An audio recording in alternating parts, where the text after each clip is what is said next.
السلام عليكم ورحمة الله وبركاته. الحمد لله رب العالمين والعاقبة للمتقين والصلاة والسلام على نبي المرسلين وعلى آله الطيبين وأصحابه الطاهرين وكلهم أجمعين، أما بعد، فأعوذ بالله من الشيطان الرجيم. بسم الله الرحمن الرحيم.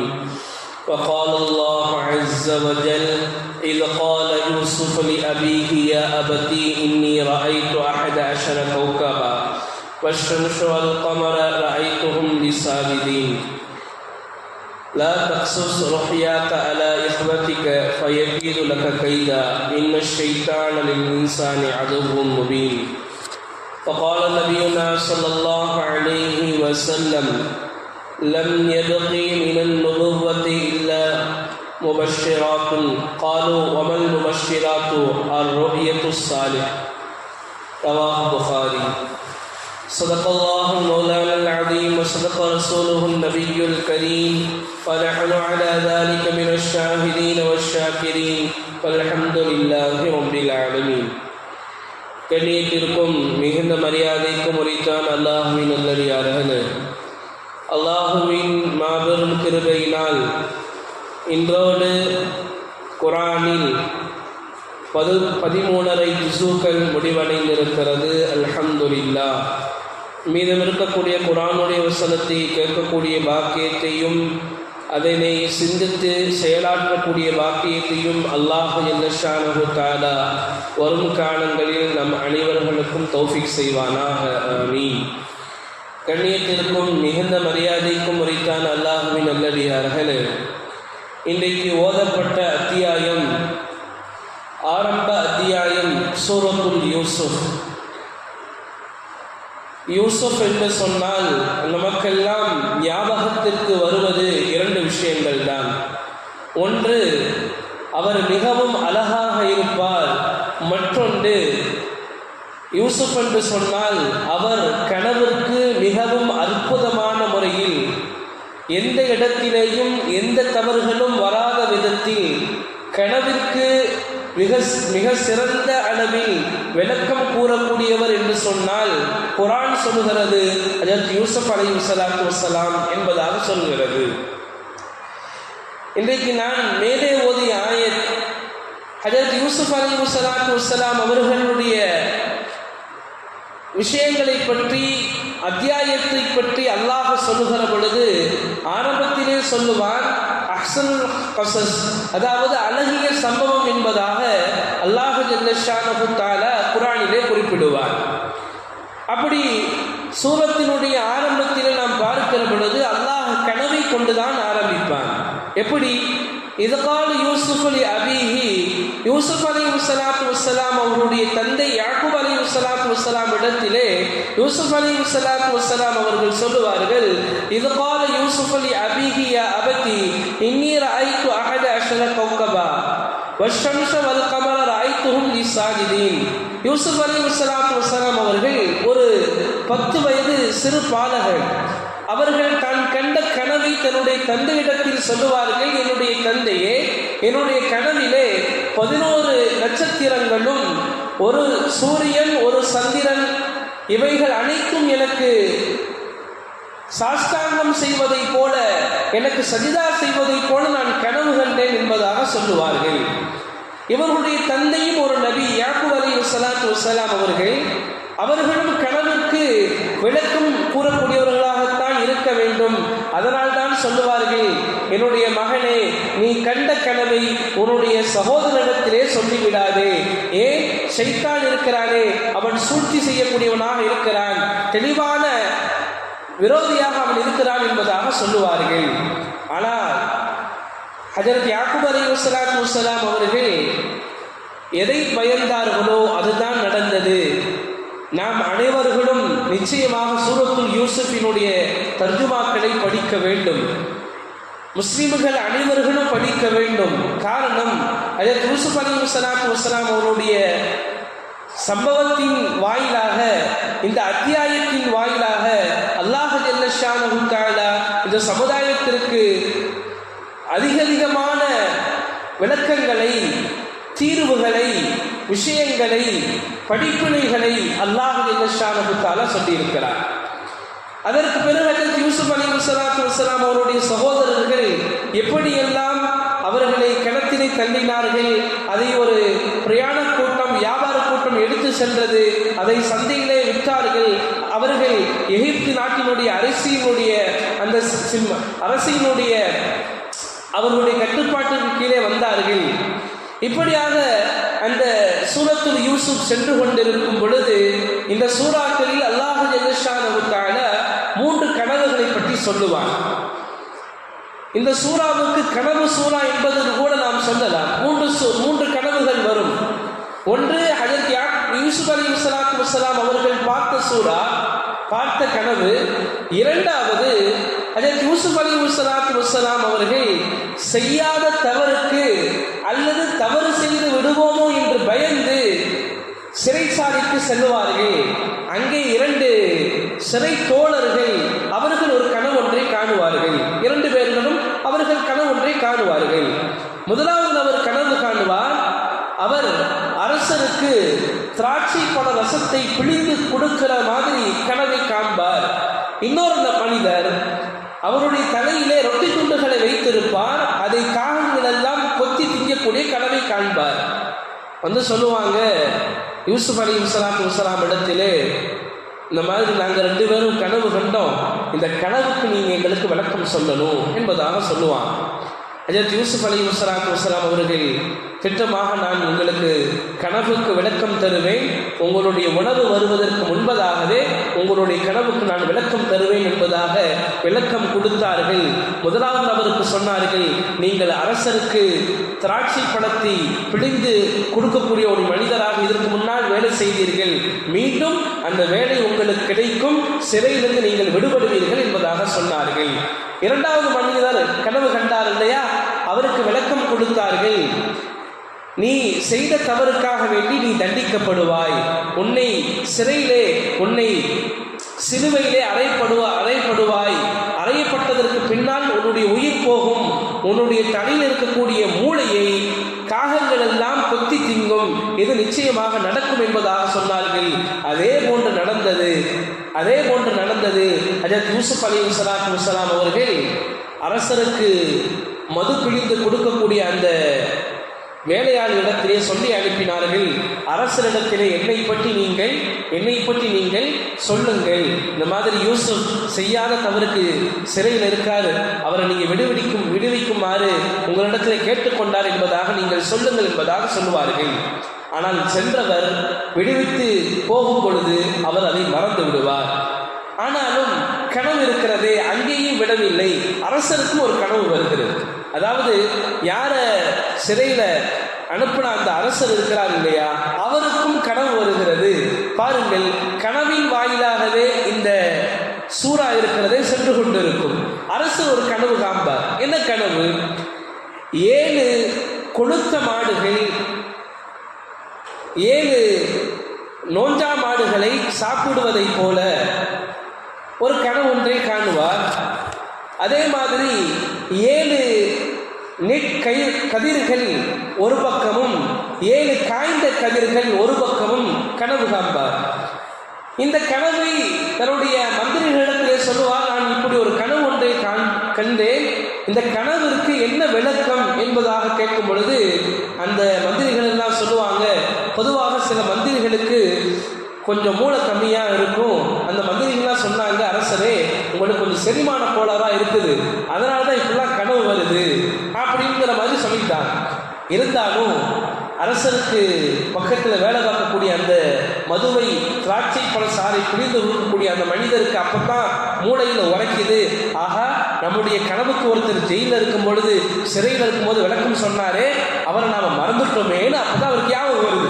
உடனே சொன்னார் அரசர்கிட்ட, அரசரே எனக்கு நீங்கள் அனுமதி கொடுத்தீங்கன்னா நான் சிறைக்கு போய் இந்த கனவுக்கு விளக்கம் அற்புதமாக சொல்லக்கூடிய ஒரு மனிதர் இருக்கிறார், யூசுப் இருக்கிறார், அவர் நான் போய் கேட்டுட்டு வரேன்னு சொன்னான். யூசுப் அலைஹிஸ்ஸலாத்து வஸ்ஸலாம் இடத்துல அந்த மனிதர் போய் கேட்கிறாரு. யூசுப் அலைஹிஸ்ஸலாத்து வஸ்ஸலாம் சொன்னாங்க, நான் இந்த கனவுக்கு விளக்கம் கொடுக்கணும்னா என்னை ஜெயிலிருந்து நீங்கள் என்ன செய்யணும், ரிலீஸ் பண்ணணும், நீங்கள் பண்ணினீங்கன்னா நான் இந்த கனவுக்கு விளக்கம் சொல்கிறேன்னு சொன்னாங்க. சரி என்பதாக அரசர்கிட்டையும் சொல்லப்பட்டுச்சு. அந்த மனிதருக்கு சொல்லி அனுப்புனாங்க. என்ன கனவுக்கு விளக்கம்? 7 கொழுத்த பசுமாடுகள் 7 நோஞ்சா மாடுகளை சாப்பிடுவதை போல் கனவு கண்டாங்க இல்லையா? அதற்கு என்ன விளக்கம் சொன்னா, 7 வருடம் ஊர்ல நல்ல மழை பெய்யும், நல்ல விவசாயம் நடக்கும். அதற்கு பின்னால் வரக்கூடிய 7 வருடங்கள் பஞ்சமாக இருக்கும். எனவே இந்த 7 வருடத்தினுடைய அந்த பயிர்களை, அந்த செழிப்பமாக இருக்கக்கூடிய, அந்த பசுமையாக இருக்கக்கூடிய அந்த நிலைமைகளை நீங்க என்ன செய்யுங்க, கதிர்கள் எல்லாம் போதுமான அளவுக்கு எடுத்துக்கொண்டு நீங்கள் சேர்த்து வையுங்கள். காரணம், ஏழ்மையாக இருக்கக்கூடிய, பஞ்சமாக இருக்கக்கூடிய அந்த 7 ஆண்டுகளில் அது தேவைப்படும் என்பதை அல்லாஹ் ஜல்ல ஷானஹு தஆலா கனவின் மூலமாக விளக்குகிறான் என்ற விளக்கத்தை சொல்லி அனுப்பினார்கள். அரசர் ரொம்ப ஆச்சரியப்பட்டார். இப்படிப்பட்ட மனிதர் எனக்கு வேணும், அவரை நீங்க ரிலீஸ் பண்ணுங்க, அவர் கொண்டு வாங்கன்னு சொல்லும் பொழுது யூசுப் அலைஹிஸ்ஸலாத்து வஸ்ஸலாம் அவர்கள் அந்த இடத்திலே ஒரு வேலை செய்கிறார்கள். என்ன வேலை? நான் எதற்கு சிறைக்கு வந்தேன் அந்த விஷயங்களை விளக்கும்படியாக கேட்கிறாங்க. இந்த மாதிரி சூழ்ச்சி செய்த அந்த பெண்களுடைய நிலை என்ன, அதாவது ஏன் யூசுப் அலைஹிஸ்ஸலாத்து வஸ்ஸலாம் அவர்கள் ஜெயிலுக்கு வந்தாங்கன்னு சொன்னா, அந்த மன்னருடைய மனைவி தவறுக்கு அழைப்பார்கள். அழைப்பிற்கு இணக்கம் கொடுக்காததின் விளைவாக அவங்க என்ன செய்வாங்கன்னா சிறைச்சாலைக்கு வருவாங்க. கடைசியில் அந்த பெண்மணியை ஒத்துக்கொள்வார்கள். யூசுப் அலைஹிஸ்ஸலாத்து வஸ்ஸலாம் அவர்கள் மீது எந்த தவறுகளும் இல்லை, என் மீதுதான் தவறு, உண்மையாக நஃப்ஸ் இருக்குது, அது பாவத்தின் பக்கமாகத்தான் அது ஏவிக்கொண்டே இருக்கும், அம்மாரத்தும் பிஸ்ஸு, அது பாவத்தை தான் ஏவிக்கொண்டே இருக்கும் என்பதாக அந்த பெண்மணி தன்னுடைய தவறை உணர்ந்தார்கள். இதன் மூலமாக ஹஜ்ரத் யூசுப் அலைஹிஸ்ஸலாத்து வஸ்ஸலாம் அவர்கள் எதை காட்டினார்கள் என்றால், நான் தவறு செய்யவில்லை, நான் உத்தமன், நான் என்னுடைய எஜமானுக்கு எந்த விதத்திலையும் அநியாயம் செய்தவன் இல்லை என்பதை காட்டுவதற்காக வேண்டிதான் இந்த கேள்வி கேட்கிறாங்க. அதற்கு பின்னாடி ரிலீஸ் ஆக்கப்படுறாங்க. வந்ததற்கு பிறகு வேளாண்மை துறை அல்லது நீதித்துறைக்கு அவர்களை மந்திரியாக ஆக்கப்படுகிறது என்பதாக வரலாறு சொல்கிறது. பொதுவாக கனவு என்பது நாம் சிந்திக்கணும். நல்ல கனவு ஒன்று இருக்குது, கெட்ட கனவு ஒன்று இருக்குது. ஆனால் இன்னைக்கு நமக்கெல்லாம் பார்த்தோம்னு சொன்னால் கெட்ட கனவை தான் வந்துகிட்டு இருக்கோம். ஏன் கெட்ட கனவு வருதுன்னா, நம்ம கெட்ட செயல் செய்கிற பொழுது கெட்ட கனவு தான் வரும். இந்த மாதிரி தான் ஒரு மனிதர் போய் அஜர்த்து கேட்டார், அஜரத் நேற்று நைட்டு தூங்கி எந்திரிச்சேன், கனவுல ஒரே பாம்பா வருது. அஜர்த்து கேட்டாரா, எப்பா நைட்டு தூங்குறதுக்கு முன்னாடி என்னப்பா செய்கிற, கனவுல பாம்பா வருதுன்னு சொல்றியே? அஜரத், நான் எங்கள் வீட்டில் நைட்டு 10 மணிக்கு ஒரு நாடகம் போடுவான், அதை குடும்பத்தோடு உட்காந்து பார்த்தா தான் எங்களுக்கு தூக்கமே வரும். நாங்கள் அப்படியே பழகிட்டோம். அஜரத், என்ன நாடகங்க? அது ஏதோ பாம்பு நாடகமா? அந்த நாடகம் பார்த்தா தான் எல்லாருக்கும் தூக்கமே வரும், பார்த்துட்டு தான் தூங்குவோம் அஜரத். எனவே கனவுல பாம்பு வருது அஜரத். அஜரத் சொன்னாரா, நீ நாடகம் பார்த்துட்டு தூங்குனா கனவுல பாம்பு வராமல் அப்புறம் மலக்கா வருவார். எனவே நீங்கள் தூங்கும் போது என்ன செய்யுங்கன்னா இஸ்திக்பார் செய்யுங்க, சூரத் தஸ்மீ ஃபாத்திமா செய்யுங்க. இதெல்லாம் செஞ்சீங்கன்னா ஆயத்துல் குர்சி ஓதுங்க, அது பாதுகாப்பாக இருக்கும். இதெல்லாம் செஞ்சீங்கன்னா உங்களுடைய தூக்கம் நிம்மதியாக இருக்கும். வர்ற கனவு கூட நல்ல கனவாக வரும். நபி ஸல்லல்லாஹு அலைஹி வஸல்லம் அவர்கள் கனவை பற்றி சொல்லி காட்டினார்கள். ஒரு முஃமினுக்கு வரக்கூடிய கனவு இருக்கிறதே, அது நுபுவத்தினுடைய 46 பங்குகளில் இருந்து ஒரு பங்கு தான் ஒரு முஃமின் பார்க்கக்கூடிய கனவு. மேலும் நபி ஸல்லல்லாஹு அலைஹி வஸல்லம் சொன்னார்கள், கியாமத் நாளுடைய நெருக்கத்தில் ஒரு முஃமின் காணக்கூடிய கனவு இருக்கிறதே, அது நுபுவத்தினுடைய 46 பங்கில் ஒரு பங்கு. அதாவது வஹி இறங்குது இல்லையா நபிமார்களுக்கு, அந்த வஹியை 46 பங்காக போட்டு ஒரு பங்கு எடுத்து கொடுத்தோன்னு சொன்னா அது எப்படி உண்மை வாய்ந்ததாக, சத்தியம் வாய்ந்ததாக இருக்குமோ அதே மாதிரிதான் முஃமின்கள் காணக்கூடிய கனவு என்பதாக நபி ஸல்லல்லாஹு அலைஹி வஸல்லம் அவர்கள் சொல்லி காட்டினார்கள். மேலும் சொன்னார்கள், நல்ல கனவு கண்டா அல்லாஹ்வை புகழுங்கள். காரணம், நல்ல கனவு அல்லாஹ்விடத்திலிருந்து வரக்கூடியது. கெட்ட கனவு கண்டால் நீங்கள் பிறரிடத்தில் சொல்ல வேண்டாம். மேலும் நீங்கள் பயந்தால் வலது பக்கமாக திரும்பி 3 தடவை துப்புங்கள். அதாவது துப்புற மாதிரி இஷாரா செய்யுது. பக்கத்தில் இருக்கிற மேல துப்பிடக்கூடாது. துப்ப சொன்னாங்களே அது அப்படின்னு துப்பிடக்கூடாது. துப்புனா சண்டை வந்துடும். என்ன செய்யக்கூடாது? துப்புற மாதிரி நம்ம இஷாரா செய்யணும். அப்படி மேற்கொண்டும் கனவு வந்தது என்று சொன்னால் அந்த இடத்தை மாற்றி வேற இடத்துல நாம தூங்கிக்கிற வேண்டியதான்.